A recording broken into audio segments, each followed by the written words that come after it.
Good afternoon, everyone. Today I'd like to discuss a question that I got in the chat earlier. The question was, do I have any advice on how to combat or avoid burnout? So the first thing to conceptualize is what burnout actually is and how significant it is. And indeed, there are actually specialists and entire, departments at institutions that are their sole task is to prevent workforce burnout, physician burnout, student burnout, and it can be a very serious thing when a person has been going 100 miles per hour in one direction, and at a certain point they feel like they're losing steam, they feel like they can't keep up, they feel like they're losing their motivation, and that can lead to all sorts of career and personal distress, but also some very serious things like depression or suicide. And so, that there tends to be sometimes an erroneous preconception that burnout is something that happens when you're weak, or it's that it's not a serious issue. You just take a break and you're fine. But it is a very serious concern. It's something to be taken seriously and to be avoided before it happens. And once it does happen, there are ways to come out of it. So it's perfectly understandable. Everybody should feel comfortable reaching out for support when they're worried about becoming burnt out, or if they are burnt out. And that's not just in our online community here, but wherever you're at, you should always know what your resources are for combating burnout. So the question becomes why, not just, we want to make sure that these catastrophic outcomes don't happen. And that's a good reason for wanting to prevent burnout. But fundamentally, self-care is an act of service. And what do I mean by that? Think back, and most of us will probably have met a person like this. This sort of person who just walks into the room and they're smiling. They have a certain energy about them. When they shake your hand, they shake your hand with a degree of enthusiasm. They're eager to be there. Just by being around, that type of individual makes life better for people around them.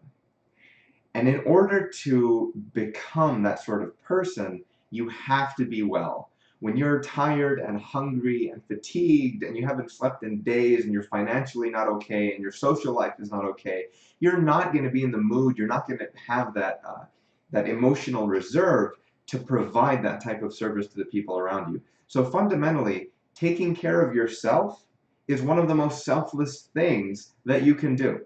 So it's super, super important. And further, we have to feel okay feeling well, because often, and this has been a real point of contention for me, it's something that I've had to work through, is realizing that it is okay to feel well. There's no guilt because you feel good.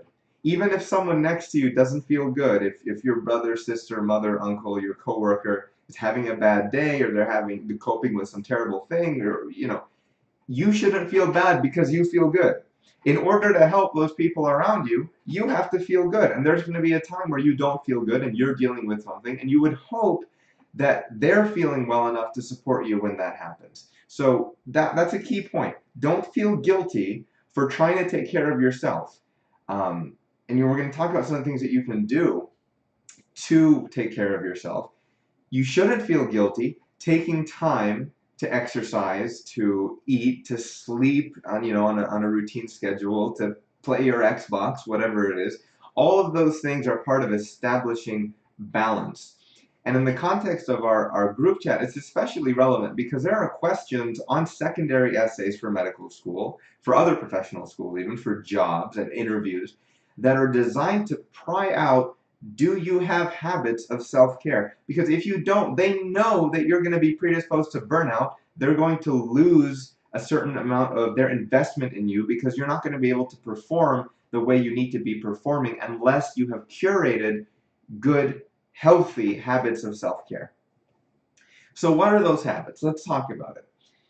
When you go to an academic counselor or a psychological counselor, one of the first things they should diagnose are your sleep, your diet, and your exercise behaviors. Most people in undergraduate school at some point will encounter the notion of a circadian rhythm. And what most people know about that is that it is kind of your biological clock. It's when you sleep and it's when you wake up. But there's more to it than that, actually. For example, when you have jet lag, that can actually manifest as gastrointestinal upset. It can have mood disturbances, not just the sleep pattern that most people associate with jet lag. So maximizing your circadian rhythm, because the circadian rhythm has to do with a lot more than sleep, involves multiple things. The circadian rhythm, in fact, is the biological mechanisms behind it are hormones. They're levels of neurotransmitters, levels of hormones that rise and fall at different times throughout the day. So one of the let's say two of the hormones affected are cortisol, your stress hormone, your glucocorticoid. It's a corticosteroid that acts upon your glucose balance to modify it. And it also regulates your mood and stress. And the other one is ghrelin, and those are just two of many. Ghrelin is, you can think of it as a growlin, right? It makes your stomach growl, it makes you hungry. So when you're talking about, managing, establishing self-care so that you avoid burnout, you have to be mindful of all of the things that inform your circadian rhythm so that your hormones, the things that are going to control how you feel, are set up well. So as far as sleep is concerned, in order to get the most out of sleep, and there's a whole body of research out there as to why sleep is so important. You want to be getting about 6 to 8 hours per day. And everyone gets that a bit differently. Ideally, you would wake up before the sun. We know that exposure to sunlight in the early hours of the day, even if it's just 10 minutes of having an open window, being outside, that has a huge impact in your productivity, your feeling of wellness, and the overall maintenance of your circadian rhythm. So you want to be able to wake up early, before the sun, ideally, or at least a little bit before sunrise. So where I am right now, that's about 5:30 a.m., so waking up at 5 is my goal. And so in order to wake up at 5, or if your goal is 6 or 7, you need to know when you have to sleep. So for me, 10, 11 o'clock, I can wake up at 5 and I can go all day and I'll be just fine. If I sleep a bit later than that, I won't be able to wake up and to maintain my attitude as well.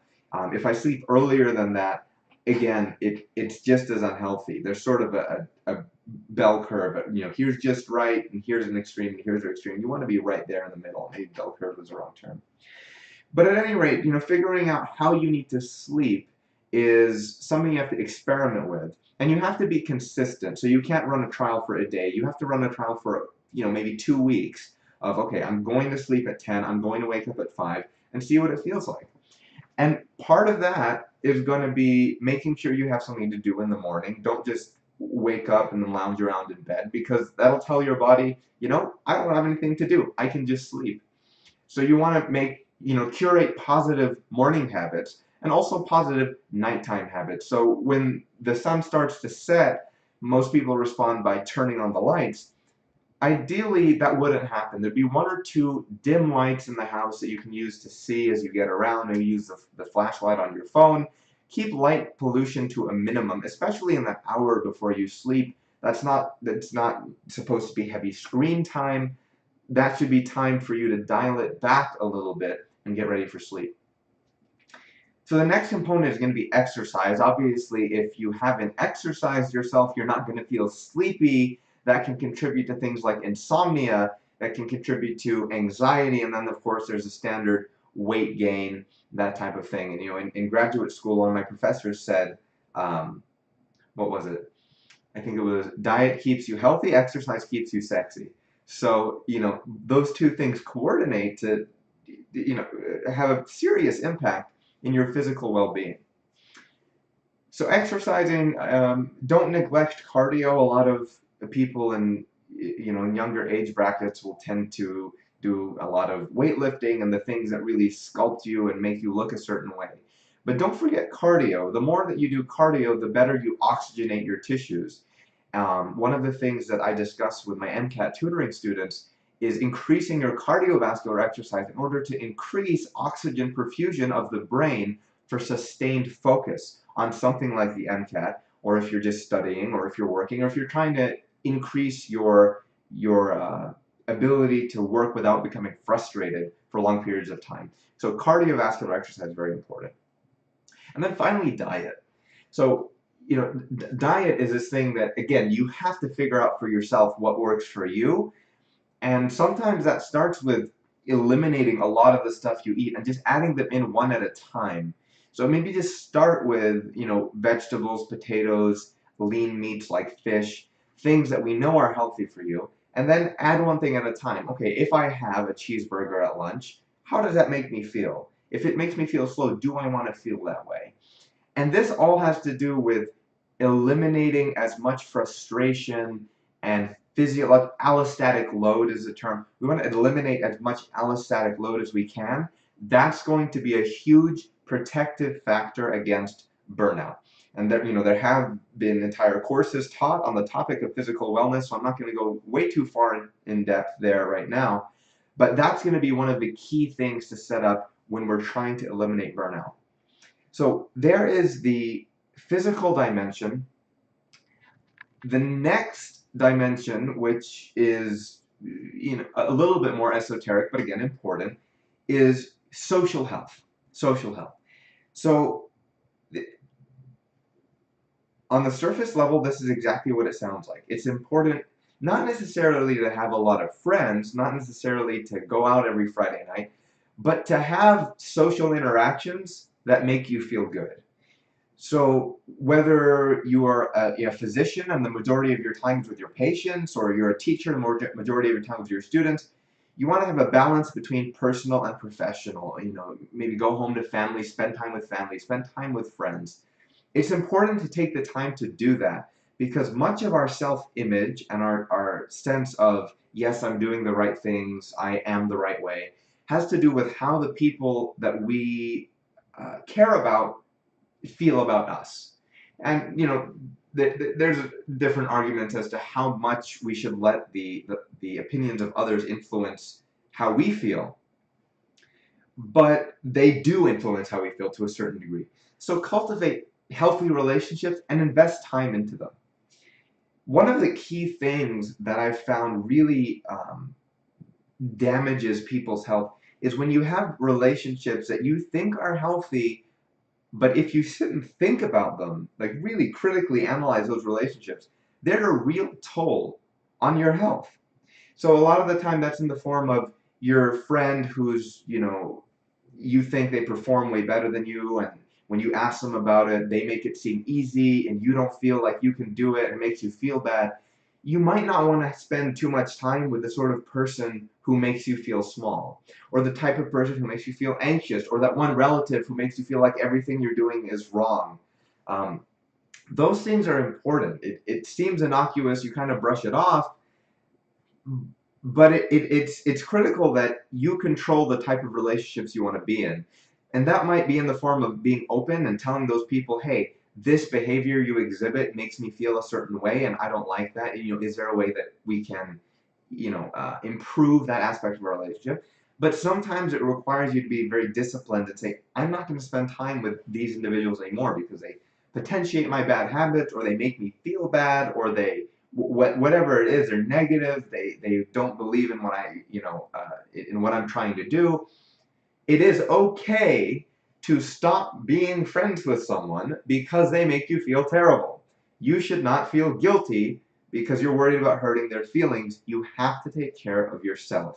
And again, it comes back to what we were talking about earlier. Feel okay feeling well. You have a right to feel well. So that, cultivating relationships that are positive, that are meaningful, that's something that's going to help you with burnout, especially when you can talk to those people. Having a couple of mentors, trusted friends, family members, a significant other, who you can talk to about what you're going through. I have a long day at work. Oh, it was really, really rough. The boss was mean, or I had an exam. It didn't go the way I wanted it to. Or I had an exam and it went exactly the way I wanted it to, but man, I had to study a lot and I just want to talk about it. Having people you can do that with is super important. So that's social health.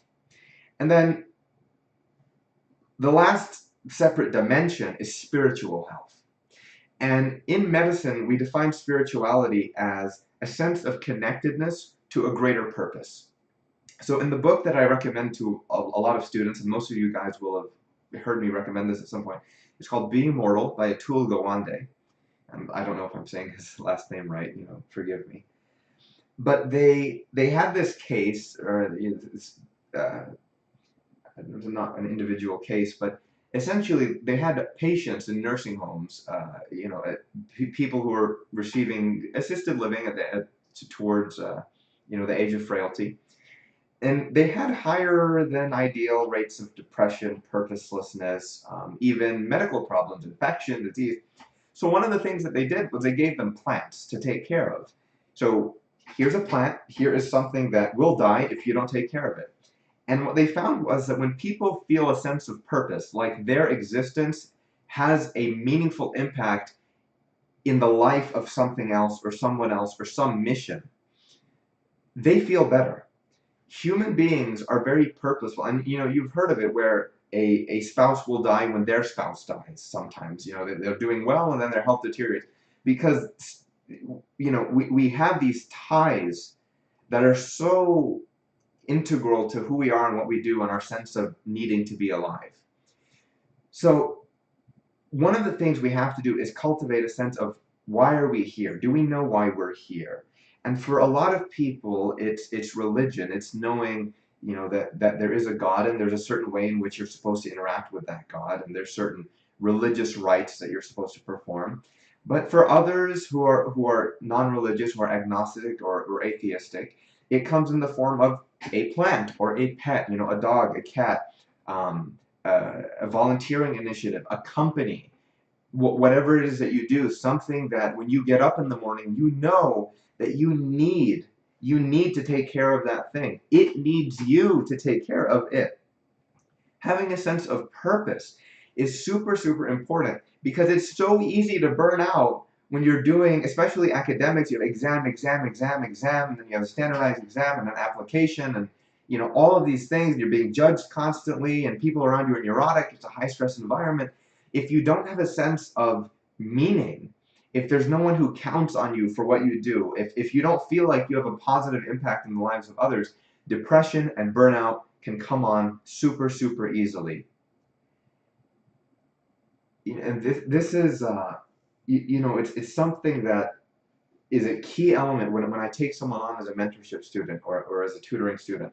We need to figure out, why are you alive? And I ask the question, why are you alive? And they laugh. This is like, what an odd thing to say.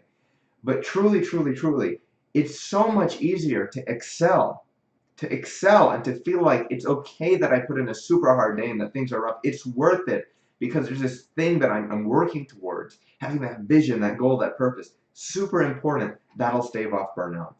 So sleep, diet, and exercise, your spiritual health, your connection to purpose, and your social health, your friends, having good relationships and getting rid of the negative ones, or at least fixing them a little bit. Those are the dimensions of health that will contribute to reducing burnout. And then one thing that I like to mention explicitly is that relaxation is okay. It's okay to take a vacation. It's okay to do nothing for 4, 5, 6, 7 hours, for 2 days, for 3 days. Be balanced overall, okay? It's not okay to, in the middle of a semester, say, you know what, forget about it. I'm going to, just for a week. There are times of crisis where your wellness should always come first. Always come first, right? But you don't want to make a habit of being lazy. That's not what I'm advocating for. But setting aside 2, 3 hours a day where this is my time to go exercise. This is my time to watch Netflix or to cook or whatever it is that you like, to draw or to garden. You shouldn't feel guilty as if there's someone else who's studying more than you and they deserve more merit than you. That's not how that works. Life, in order to live properly, being good at life entails being able to establish balance. So there are hours of the day where you work rigorously. There are hours of the day where you relax. There are times of the month where you work rigorously and times of the month where you relax. There's times of the year. There's times of your life. There will be times where there are 2, 3, 4 years, medical school, residency, undergraduate school, high school even, where you're going to be working super, super hard. And there are other times later on when you're an established professional, where the business is up and running, when the kids are established into whatever it is that you're dealing with, when everything is on autopilot, which does happen from time to time, where you'll be able to take a step back. And so it's not just intraday, but even your weeks and your months, your overall schedule will be more relaxed. And you should feel comfortable establishing that intra-hour, intra-day, intra-week, intra-month, intra-year, intra-life balance, and enjoying all of the different aspects of life in a healthy and productive way that makes you happy and that makes you content and that enables you to have fun and to laugh alongside accomplishing the vision that you want to accomplish, and you're managing your responsibilities. So feel comfortable taking time for relaxation. That's the last point there. Then the last topic that, outside of health itself, is reducing frustration. It is so easy to burn out when we're frustrated. And some of that we spoke about before, right? If you're hypoglycemic, you're not eating properly, or you're hyperinsulinemic, you have too much insulin in your bloodstream because you're not eating the right things at the right time, it's easy to become frustrated. And sometimes it's not just health-related frustration. Sometimes the question is, am I acting on the right information, right? So when you come into undergraduate school, people will tell you sometimes you have to put in an all-nighter. That has no basis in science or adult learning theory or medicine whatsoever. And if anyone tells you that, please have them call me. Make sure that they have health insurance, and then have them call me so that I can express how stupid that is. And sometimes it's not just staying up all night or exhibiting these other negative health behaviors, but you're told you should take 50 practice tests a week before a standardized exam. People have been told that, and they have suffered as a consequence, right? Sometimes your frustration and your burnout is not because you're at the end of your rope. It's because you're trying to hammer in a nail with a spoon. You're not acting on the right information. So having a couple of trusted mentors, like we spoke about in the last lesson, who you can trust and you can say, okay, I've gotten this advice. Is that valid advice? Who can help you develop the skills of thinking through proposed solutions, proposed advice, proposed courses of action, and thinking, are they valid? Are they going to get me to where I want to be? And are they going to get me there in one piece? So making sure that you're using the right information, that you're using a hammer rather than a spoon to hammer in your nails, that's going to reduce frustration. The other thing is, am I using my strengths, right? Am I using my strengths? So that comes into, I have responsibilities. Am I doing them the right way? So am I a leader? Should I try to put myself in a position where I'm making broader decisions that, is that my skill set? Or am I the type of person who really panics when that happens? Would I be better off making, more decisions that are smaller, to kind of taking the vision of an institution or of a mission and enacting it on a smaller scale? And that doesn't mean characteristically I just do one or the other, but in the context of what I'm doing in my student organization, for example, should I be the president?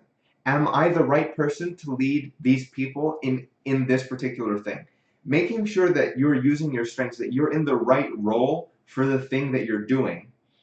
It doesn't make you better or worse depending on what role you're in. It's just a skill of self-evaluation and thinking, am I in the right role for me? Because when you're not, it can be very difficult. It can be very frustrating, particularly when there are different avenues to achieving things. And sometimes, when you have, for example, a 30 or 40-year-old student coming back to university, and their entire self-image is going from being based around taking care of their kids, taking care of their job, and now it's getting A's and B's alongside students who've been doing that their whole life, and they have this sense of incongruity and stress because they're not using their strengths. They're productive people. They're people who are, inclined to responsibility. They're trained to be responsible.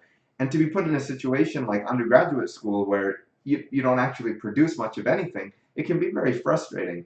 So for those types of people, making sure that you are being productive, that you have ways in which you're using your skill set, like we said, purpose, you know, that stuff is important.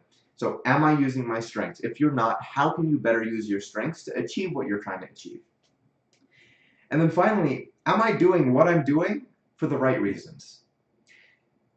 So many times I've seen students who are particularly, in the work that I do, they're pre-medical students, they're students who are working to become physicians, and they are miserable, miserable, miserable, miserable. And what happens sometimes, if they're fortunate, they realize that they didn't want that in the first place. And you can see a night and day difference as soon as they start pursuing whatever that other career is, that other trajectory is. They are happier, they seem more intelligent, they seem more capable, they feel more capable because they find that the reason they wanted to go into medicine was mom and dad said so, or because they wanted to be rich, or some other thing that's incongruous with the mission. And sometimes it's not a big grand thing like that. Sometimes it's, am I going to tutoring sessions because I need tutoring, right? Are you going because you actually need help understanding the concepts? Or are you just there because your friends are there, right? And so you're there wasting time when you need to be on your own studying and practicing. You're there tutoring because your friends are there. You're not learning what you need to learn. Exams come, you don't do well on the exams, you get frustrated, you start burning out, right? So are you doing what you're doing for the right reasons? And if not, maybe stop, maybe do something else. So we spoke about how burnout is important, it's a very serious concern, and there's a lot of effort invested into trying to reduce burnout in our time. We should reduce it because self-care is a service. When we take care of ourselves, we are better able to serve those around us. We are a more positive influence in the world around us. We can establish self-care, we can prevent burnout by making sure our sleep, diet, and exercise are set, that our spiritual health is set, and that we have purpose and good social behavior, and that we take time for relaxation. Those are the dimensions of health that will contribute to reducing burnout. And then finally, reducing frustration. Make sure that we're doing what we're meant to do, and we're avoiding to do the things that we're not meant to do, unhealthy things, negative things. Make sure that we're acting on the right information, using the right techniques, that we're not hammering in a nail with a spoon, that we're using a hammer instead. Making sure that we are self-evaluating what are we good at and using those things to our advantage rather than, pounding our head against the wall, doing things that are not to our strengths. Make sure that you use what you're given, a little bit. And then make sure that you're doing what you're doing for the right reasons. Make sure that you're not doing something for the interest of someone else, or make sure that you're not doing something that you think is one thing, but it is another. Take that time to analyze what you're doing, analyze yourself, make sure that you're playing to the person that you want to be. Not necessarily doing what's easy, I hope it didn't sound like that, but doing what is sensible. Doing what is sensible. Doing what you want to do, knowing what you want to do, and then doing what you want to do, rather than, not taking the time to do that. And I'm rambling at this point, but I apologize for any harm that my words have caused, or for any ineffectiveness of my speech. If I've stuttered, if I've misspoken, I implore you, I entreat you, I beg you to ask questions if and when they arise. Ask me, force me to clarify the question, any inconsistencies, anything I said that wasn't clear. Your success is a matter of life and death to me, as I always say, and I truly mean that. I wish you all the utmost of health and happiness and success. Please reach out whenever I may serve your well-being. Thank you.